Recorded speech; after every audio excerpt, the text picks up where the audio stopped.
From Lamborghinis for all to having cheetahs as pets, here are 10 crazy things that only happen in Dubai.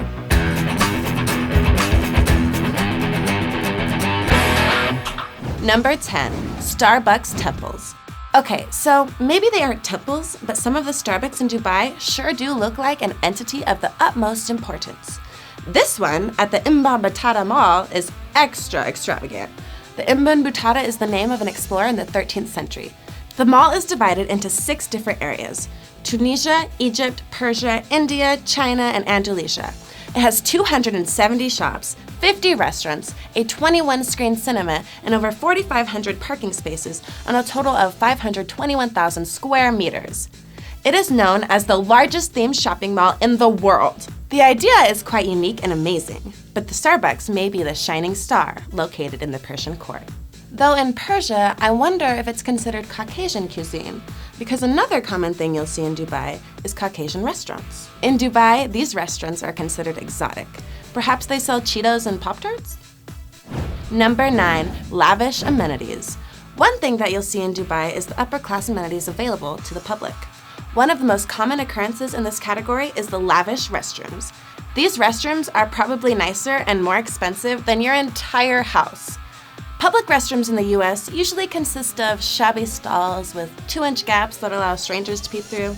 Not to mention how the toilets are often clogged or flooded, and the sinks, if they work, don't have a soap dispenser. So yeah, Dubai has it going on as far as the public restrooms are concerned.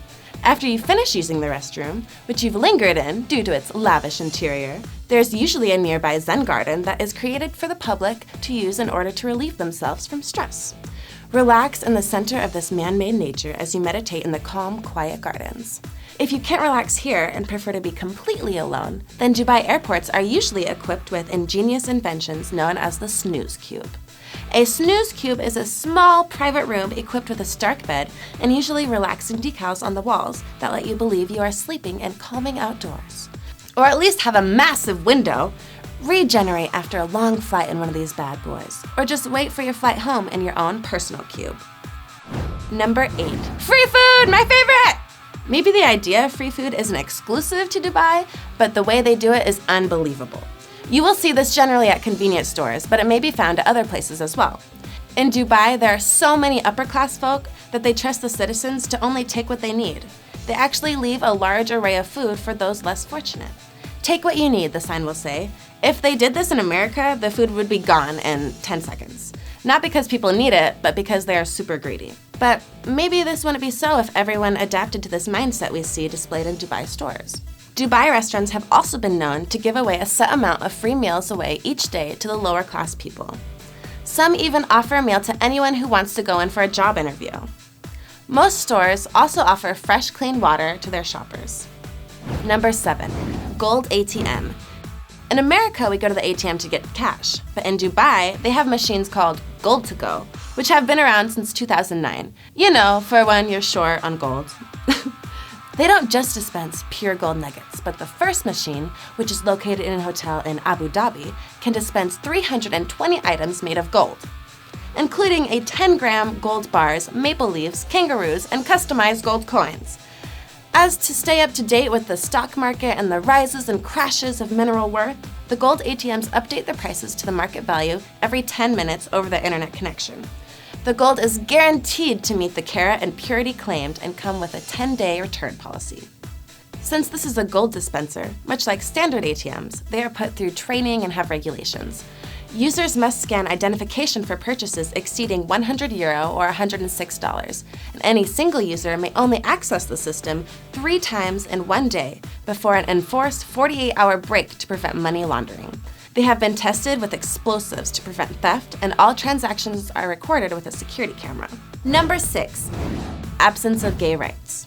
While Dubai seems to have a soft spot for the lower class and those facing poverty, they have no tolerance policy for the LGBT community. Punishments range from jail times, fines, and deportation. If caught having relations with someone of the same sex while married, your charges are increased due to Dubai's adultery laws.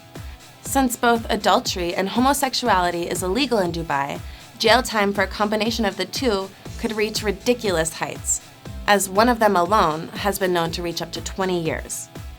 Number 5. Chauvinistic ads. The newspaper ads in Dubai give us a look at the male-dominant side of the country. It is well known that men are allowed to beat their wives in Dubai, as long as it doesn't get out of hand. The law is not to leave any marks, but on multiple occasions, men get away with it when they have a good enough reason in court.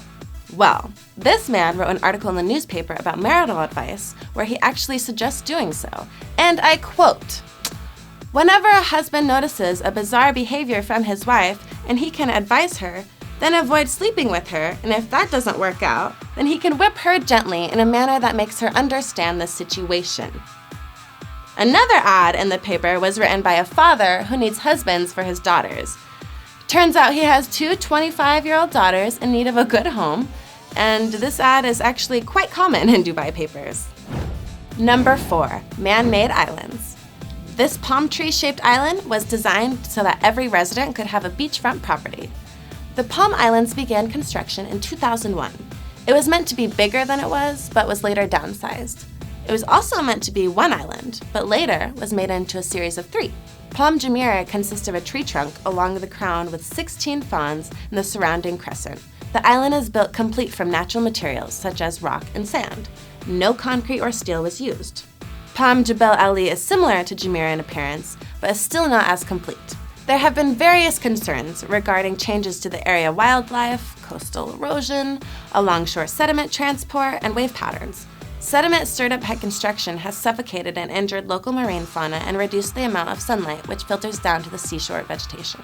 Altered wave patterns as the waters of the Persian Gulf attempt to move around the new obstruction of the islands have also caused erosion.